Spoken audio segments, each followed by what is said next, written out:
And this is Nights of a Psychopomp Groupie. I'm your hostess, Fawn. Welcome back. It's been about a month since the last podcast, but things have been really busy. There's been a lot of changes in my life, and there's some interesting things happening on the horizon.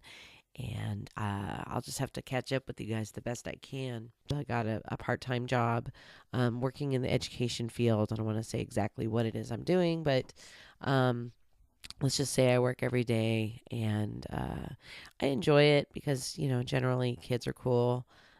I'm, for some reason, at my best with children. If there's ever a strength I have, or a softness I have in my, or flaw in my character, it's that I just go kind of weak with kids. I enjoy them. I like being around them. I like just seeing the world through their eyes, and if I can do something or teach them something that will make a difference in their lives or improve them, it's a good thing. So it's just an added bonus that I'm getting paid for it. I've had a lot of job interviews going on with various libraries, and my daughter's gone back to school, first grade. My husband has been really involved in some hiking and hunting and fishing and all these kinds of things. So it's just the end of the summer, it's wrapping up, and now we're getting back into a regular rhythm, just like everybody else, and we're preparing for the fall and winter months to come. So that's kind of an update of what's going on the home front. This is the long-awaited episode. This is episode 5, the Hekatean Special. I'm recording this in segments, so this show might be a little bit longer than what we're used to. Of course, there's going to be some music later on, surprises on the website. I created a special page just for this episode, so I hope you enjoy it.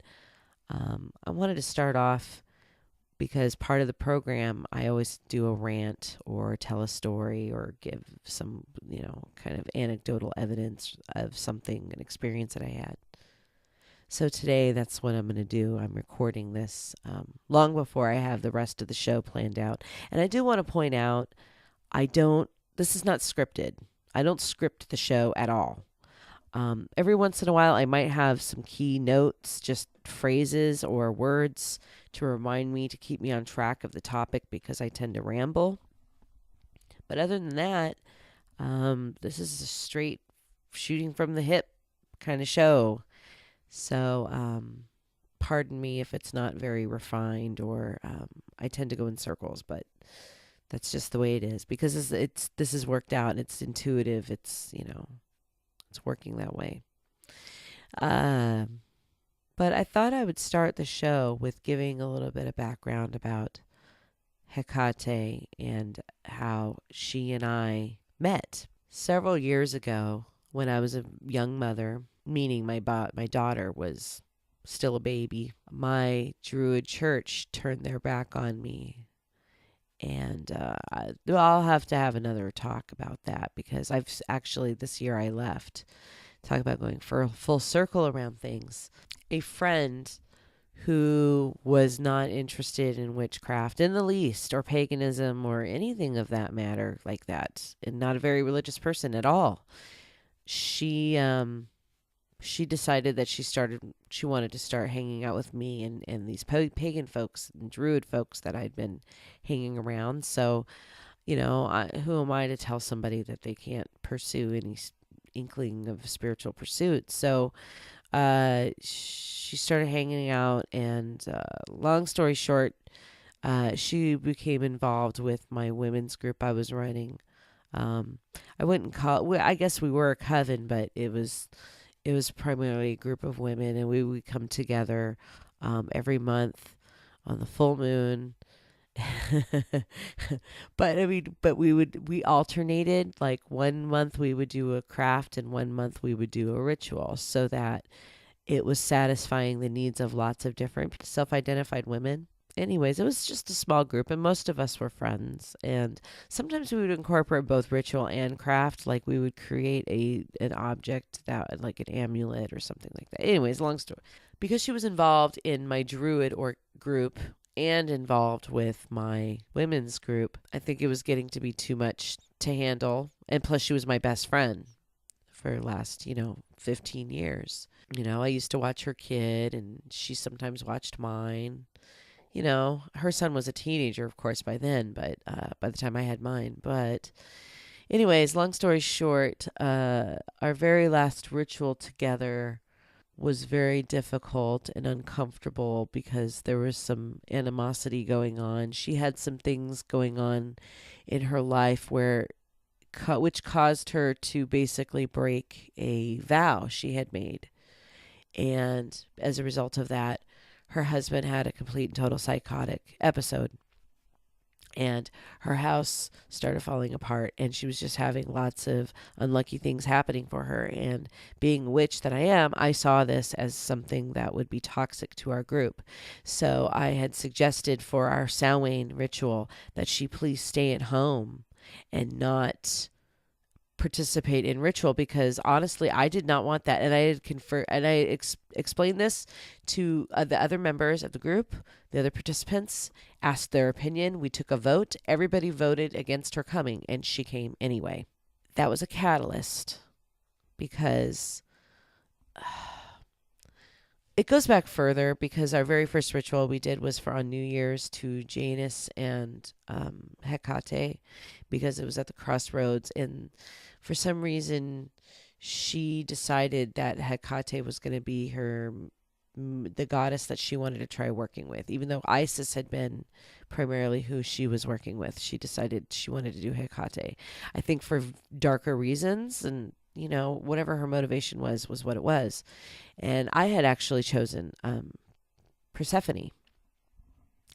And so by the time we get to, I've been working with Persephone and Demeter and that whole myth cycle for the whole year. And then by the time we get to Samhain, and it's Hekate just decided to come in instead. And most of it was because of what happened at this ritual.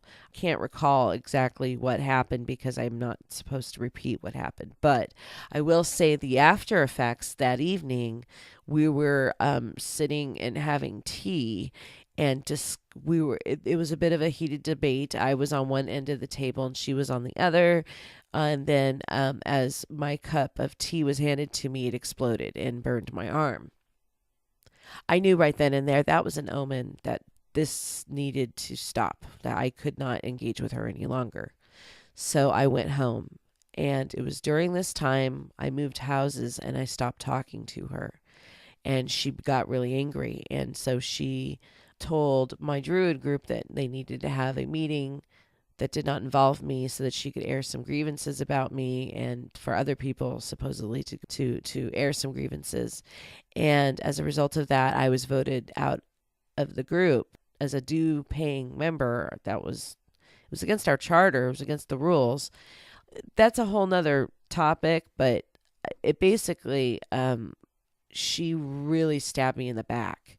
She took what I was saying as a priestess personally. I don't want to say priestess because I'm not initiated, but as the facilitator of the group and as somebody who was bringing a concern to the rest of the coven. This is a coven. This isn't a social group where, we're just not going to invite you to our Halloween Samhain party because we're mad at you right now. No, this was, I'm planning on doing some possessory work, and I need a safe space to do this in. And somebody who's bringing their baggage and their bad karma, that whatever it is that they've got attached to them, I didn't want it there. I didn't feel safe with it there.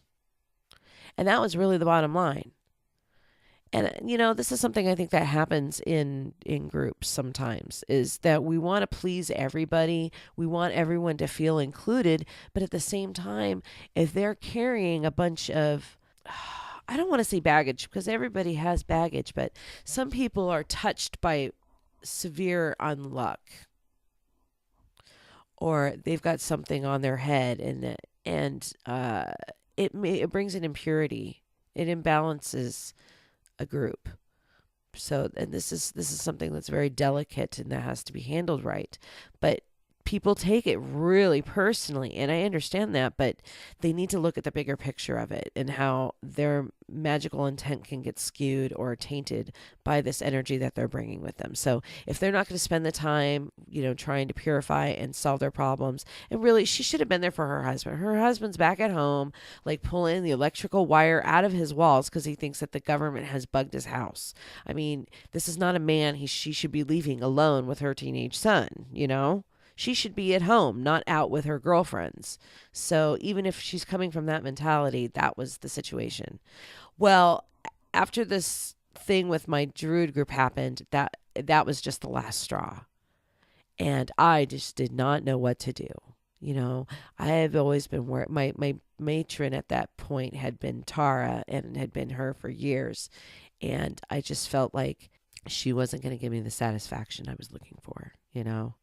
I was so mad, angry, hurt, wounded. So I retreated. And what happens when you retreat? Who do you find in there? You find that shadow self. And my shadow self saw what was coming. And I knew that I needed to ally myself with a spirit or deity that matched this self of me. At first, I went to Hekate because I figured, okay, if this is the goddess that she's been working with all year, then she's the one I need to go and talk to. It's like when the kids are fighting, you don't go and talk to the kid, you go talk to the parent. Well, that's what this is, the situation. We're going to have a little conference about the way your child is treating me. And that's when she told me, no, Fawn, no. You don't see it yet, but this is how we meet. And it began. With the gift of the internet, I found others. I learned how other people practiced. I purchased books. I read. I just encompassed myself in everything Hekate I could find.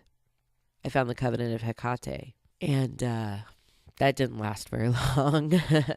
More on that in my blog post. I'll put a link to it because that was a blog post that got me into a lot of trouble. But underlying theme of this story is that when I came to Hekate, it was out of a need for justice, a need for revenge, and a place of total darkness and despair.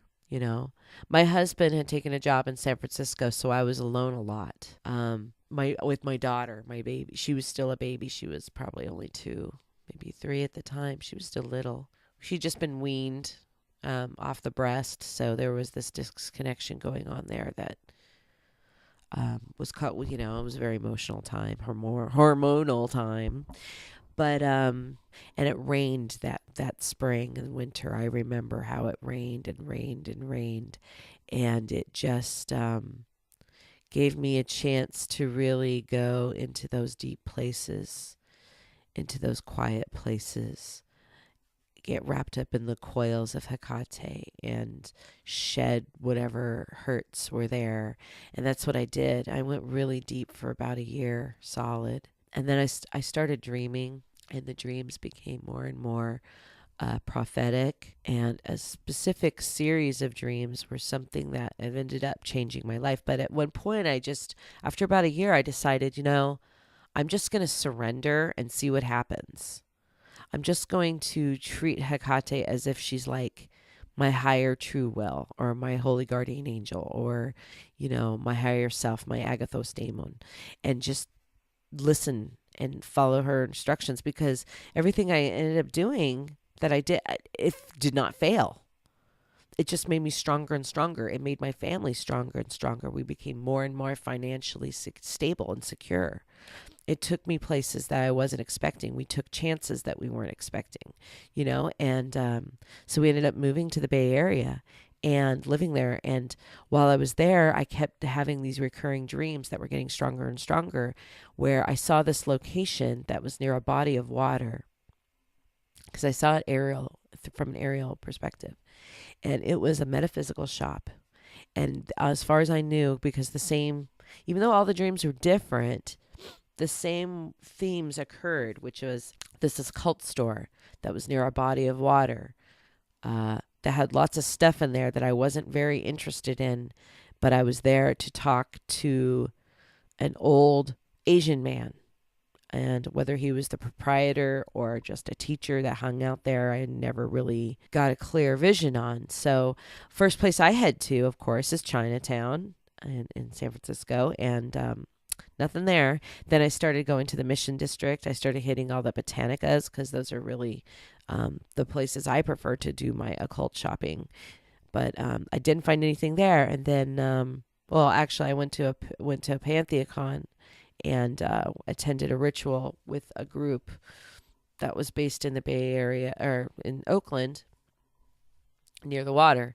I also went to, I think there was Blazing Star Oasis. OTO was there too on the water.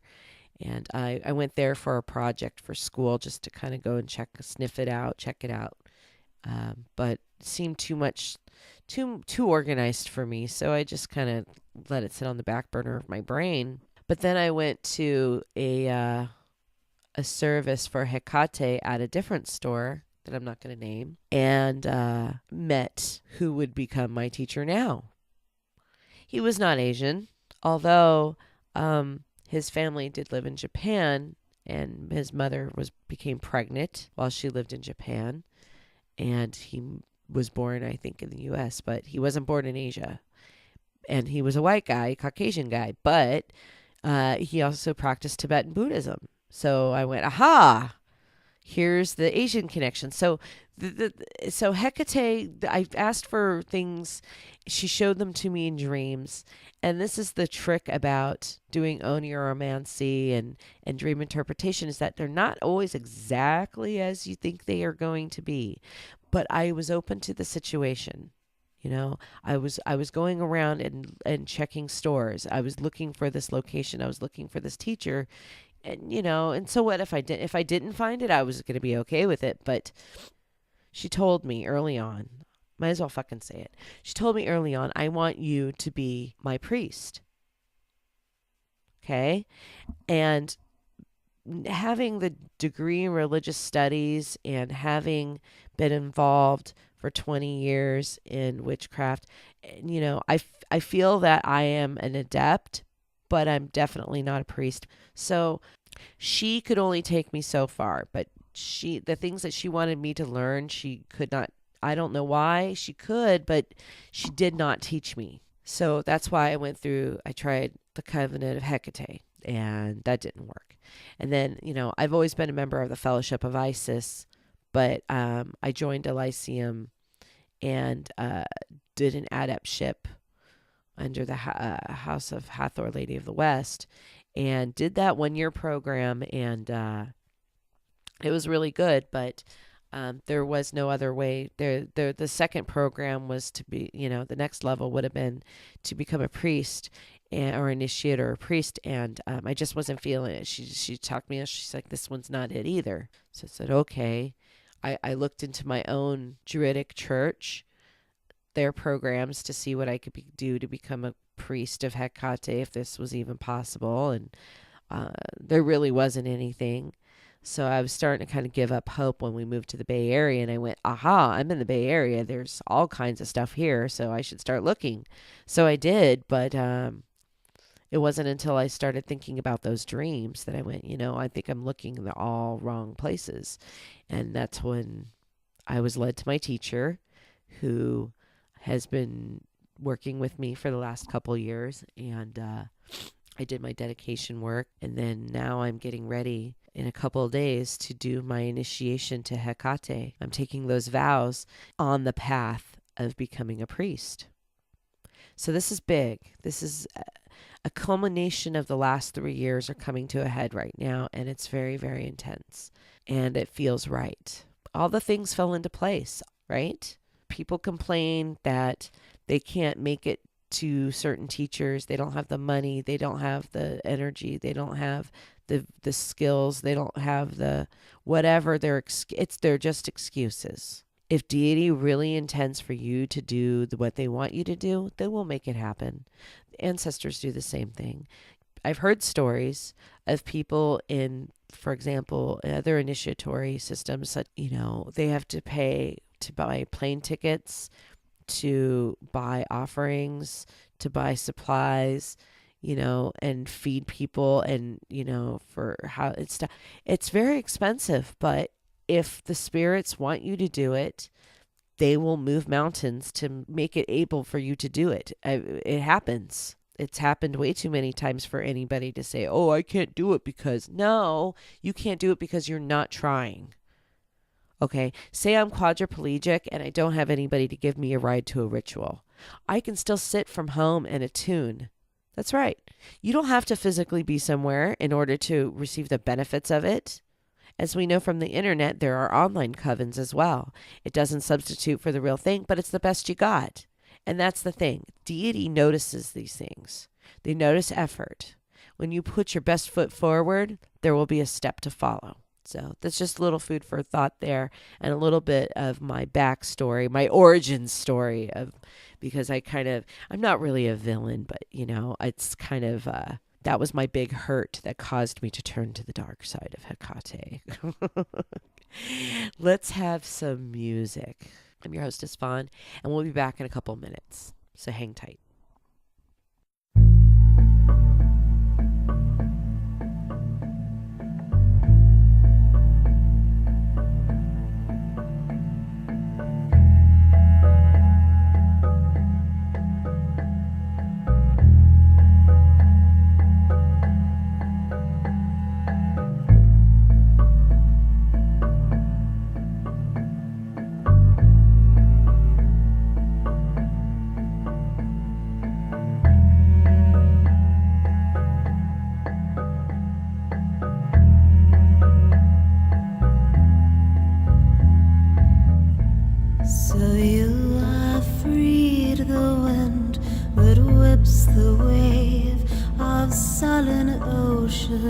Come to the woman with the snakes in her hair. Come to the woman with the snakes in her hair.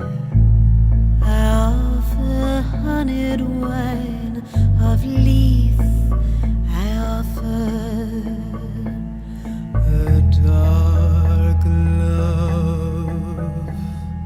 Come to the woman with the snakes in her hair. So you have sailed the seas and seek the way to deeper waters. Come to the woman with the snakes in her hair. Come to the woman with the snakes in her hair. I offer a honeyed wine of Leith. I offer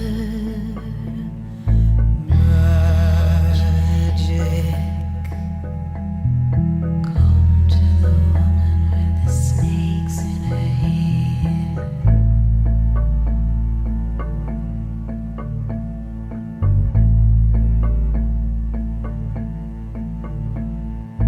Come to the woman with the snakes in her hair. Come to the woman with the snakes in her hair. Come to the woman with the snakes in her hair.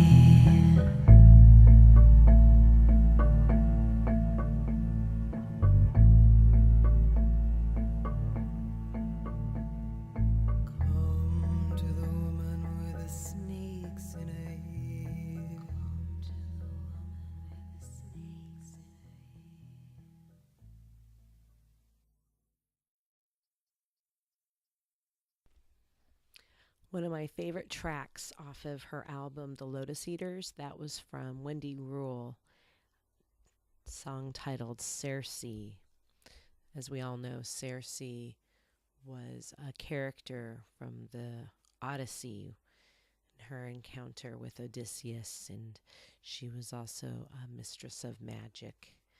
And the way that Wendy Rule sings, it just sounds otherworldly and very ethereal. On this album, there's a lot of songs that have that theme. Like there's a song called Penelope.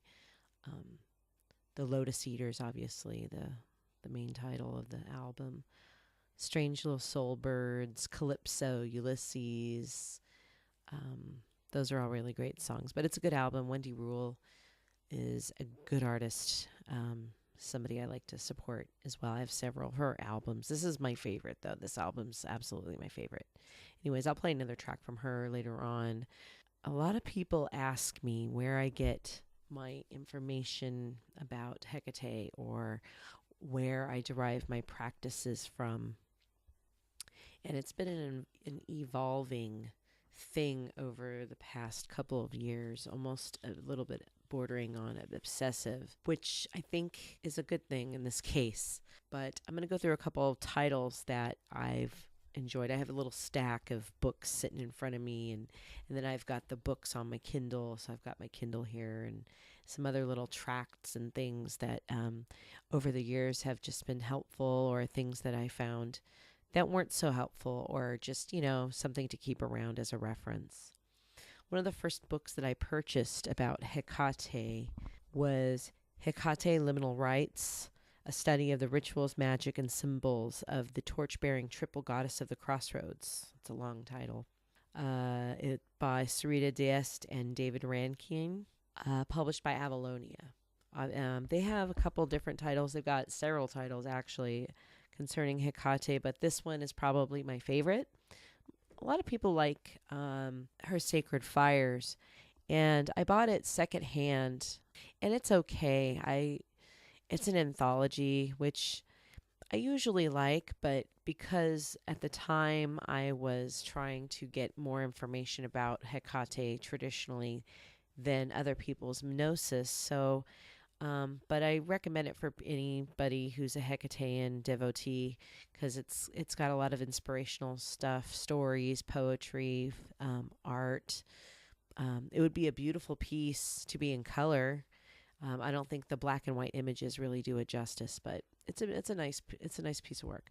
But I love Hekate Liminal Rites because in it the authors include a really great listing of literary sources that have been included in all the text. So everything you could that might ever mention Hekate has been listed in here, which is cool.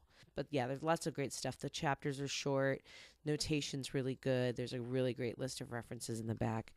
I highly recommend that book. So that's a good beginner book for people who are interested in learning more about Hekate.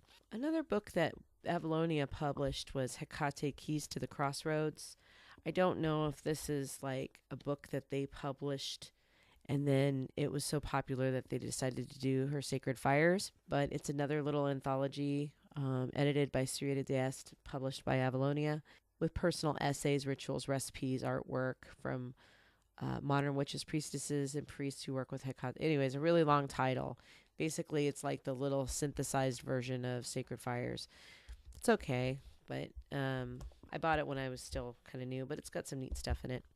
Another book that a lot of people really liked, and I liked it. I thought it was interesting, but didn't really speak to the kind of work I was starting to do with her, was The Temple of Hekate, Exploring the Goddess Hekate Through Ritual, Meditation, and Divination by Tara Sanchez.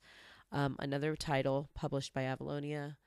And it's kind of an odd size book, so it doesn't really fit with all my rest of my Hekate books on my bookshelf, which is a bummer. But it's got some really interesting prayers and methods of divination and crafty things. So it's kind of fun. There's a lot of tarot stuff in there, and she's got a little part about dream incubation, which I found to be really helpful, since that's one of the primary ways that Hekate maintains contact with me. And the cover is just beautiful because it was done by Dr. Georgi Mischief. Gosh, I hope I'm getting his right name. Anyways, I think he's from Bulgaria, but he does this really beautiful work. It's kind of Hekate as this kind of red-robed woman, and there's a snake and a horse and a dog, and there's fire, and it's really cool. Anyways, I like that book too. It was neat. If you want something pretty academic, and I'm going to tell you, this is very academic. Hekate Soteira by Sarah Iles Johnston, the American Philological Association. I think it's a dissertation from 1990. Oh, here we are. Scholars Press, Atlanta, Georgia. But you can find it on Amazon or just look up Sarah Iles Johnston. She's she's got some other titles out there. She's got a lot of articles. You can find her on academia.edu. That's another site I really, really love to find resources on. But anyways, this title, Hekate Soteira, has many chapters focusing on things, and I like her approach, how she discusses historical theurgy and magic with Hekate. She kind of explained, it's probably, I think, the best explanation of Hekate as the Chaldean cosmic soul. Now, this was something that I still don't agree with, but at least now I have a better understanding of what it means. At least I'm not there yet. We'll see. The biggest thing for me that spoke out in this book, and I'm going to warn you, it's not for everybody. I mean, it is very, very dense. It includes a lot of the original Greek text with translations, great footnotes. A lot of this stuff is probably not accessible unless you have a good library card somewhere. But she's got a chapter devoted to Hecate's top and the Jinx wheel. And she talks a little bit about the connection between that and the commonly called Hecate's wheel, or Strophalos. So that's something that I'm writing about right now. I don't know if I'm going to publish on the blog, or if somebody wants to publish it in one of their magazines, or some other forum it can be shared with. But it's something I've been researching over the last year or two. And so I think I have enough information to write up about it and write about my own experience with it, because I made one. And I painted it and I used it and I had some interesting results of it, but that will be at another time. So anyways, if you can get your hands on this one, it's about $40, but it's worth every penny. Worth every single penny. Hekate Soteira by Sarah Iles Johnston. By far, my practice has been most influenced by Jade Soul Luna. And I bought both of his books at the same time because I did not want to have to wait to see if I liked it. I immediately, I already knew him from his show that he used to have on Pagan Radio Network before they went away, which was really sad because I loved that radio show that he had, Night Ritual.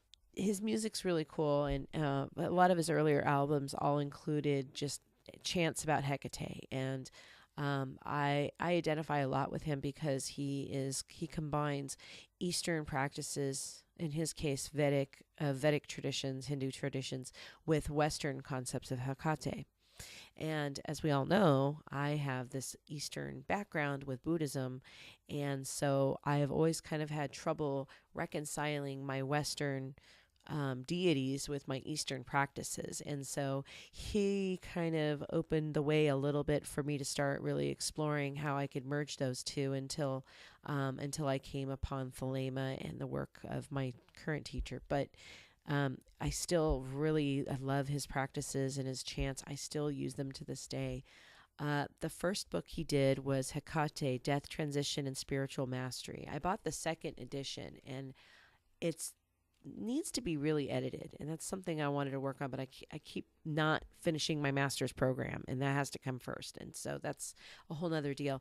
But in it, he kind of goes through what are called the 7 kalams, and they're almost like chakra points, or they could be, I guess, but they're planetary centers, and how they correspond with different aspects of Hekate. How those, anyways, it's really he kind of touches on it a little bit in this book, but he also explores all of her different forms and offers a prayer and what day of the week she's associated with. One of my favorite ones is Hekate the Glorious.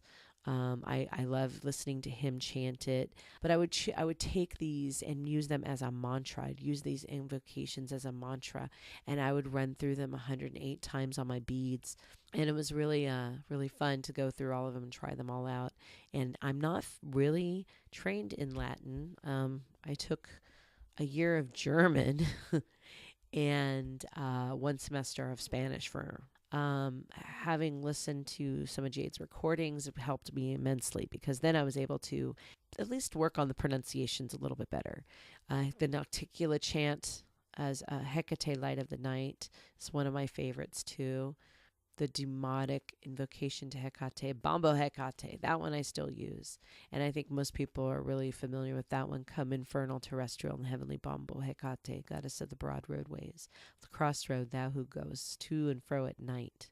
Torch in hand, enemy of the day, friend and lover of darkness. Thou who doest rejoice when the bitches are howling and worm blood is spilled.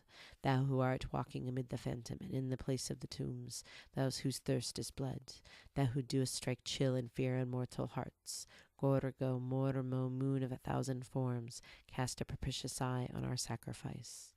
I have to finish it anytime I start to read it, because it's just something that I love. And then he has some hymns back here. Some of them are ones that he wrote or that he translated, like Orphic hymns and things of that nature. And he talks a little bit about astrology, because Jade is also an astrologer. He's that's a whole nother topic, because he's not of the Western traditions. He's got his own tradition, and it's really good stuff. But anyways, so yeah, Hekate, that's the first Hekate. The second one he wrote is Hekate 2, The Awakening of Hydra. In it, there's a lot of the same information that you can get from the first book, but he goes into a little bit more practical stuff.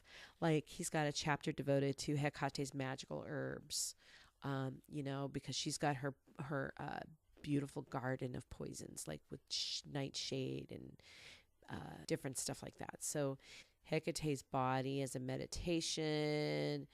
Anyways, really, really interesting stuff. Highly recommended. They're both really good.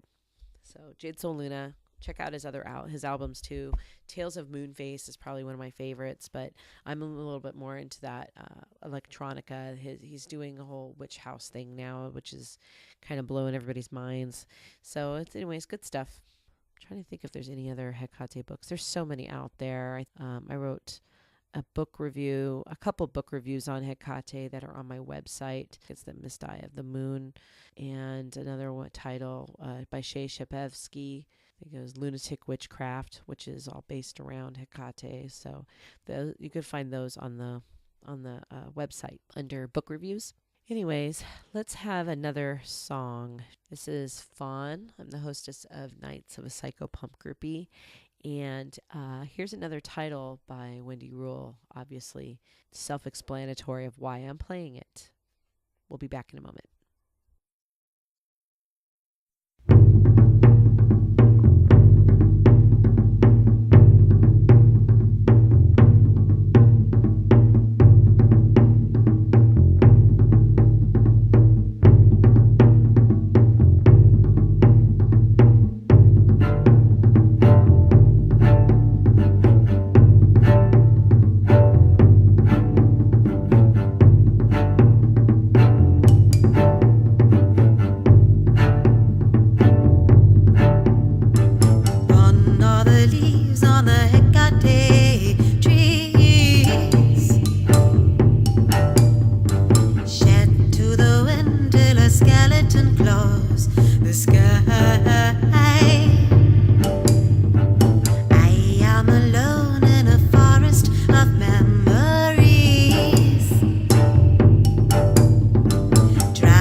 Shed to the wind till a skeleton claws the sky. I am alone in a forest of memories, dragging behind me the howl of the winter.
So some of the basic information that I have about Hekate, and I have this book I've been filling up with all my Hekate stuff over the years, different prayers that I like, different epithets that I associate with her.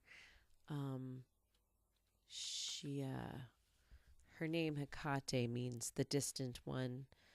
She is also the ruddy-footed queen of the night, goddess of the moon, the dark hours, snake goddess, lady of the wild hunt, great goddess of nature, the crone, Hekate trivia, Hekate of three ways, waning moon, dark magic, prophecy, transformation, vengeance, rebirth, triple goddess, goddess of witchcraft, queen of the world of spirits, Amazon goddess, chariot pulled by dragons, purification, victory, wisdom, renewal and regeneration, enchantments and incantations, sorcery, Baobo, Brimo, Earthbreaker, Hekate triformis, three-bodied, dreams and nightmares, Hekate Prytania, invincible queen, Propolos, guider, companion, subterranean and earthy one, Chthoniya, Cleidodokos, the key barrier, Enodia of the wayside, Trioditis of the three ways or of the crossroads, Trimorphos, three-formed, Phosphorus, light bringer, Purphoros, fire bringer, Propylaia, Hekate before the gate. Sotaera is the savior. She is the she-serpent. Apotropaia, that which turns away and protects. There's so much to being learned about her. Most of it has been found in the books I mentioned earlier. Sacred metal associated with Hekate would be bronze. Offerings often include wine, honey, milk, sacred woods, blood, first fruits, olive oil. Places that she's associated with include wells, caves, springs, graveyards, crossroads, battlegrounds. Some of her symbols include a sai, golden or bronze sandals, the dark moon, dark-colored flowers, triplicity, a garland or wreath, keys, wands, and the Virgin. Woods associated with her include ebony, many different aloes, oak, leaves primarily, cypress and yew. Colors are crimson and dark reds, black, white, gray, and also saffron, which is like a golden yellow. Herbs are rue, wolfsbane or aconite, garlic, mandrake, saffron, and artemisia. Hekate is associated with dreams, divination, spells, root magic, pharmakeia or herbal poison magic, necromancy, and cursing. Her animals are black she-dogs, also called a bitch, serpents and snakes, dragons, female horses, mares, female bears, black cows or goats, other horned animals. That's it for the show. I'm hoping to make this a yearly event. Hopefully, maybe next year there'll be some other treats available. But for now, check out the website. I included a project I did with a friend. There should be a link to her other photography. She does this really interesting fantasy, otherworldly kind of digital photography, and it was really fun doing the photo shoot. So I thank you, Natasha. The work was really awesome, and I'm looking forward to working with you again. On the website, I'll also include some links to some really great Hekatean websites with information, or to different artists, musicians, writers, or just stores that sell really good products that I use for in my Hecatean practice as well. I thank you for listening, and I hope you enjoyed this program. It was a little longer than usual, but this is my matron. I needed to dedicate the process to her. This episode has actually been done in memory of somebody who inspired me to do the podcast in the first place. My sister in the Hermeticoi, Kalia. Kalia passed away a few weeks ago prior to my initiation into the priesthood of Hekate. I have 2 more years left in my priesthood, and Kalia went on with the Hermeticoi and was on the path of initiation as well, but for the under the tutelage of Hermes. And she passed away in her sleep, and she was an amazing journalist. She was a radio producer and had given me a lot of really good feedback on my show. So this episode is dedicated in her memory of Kelia Ramirez Watson. Thank you for listening.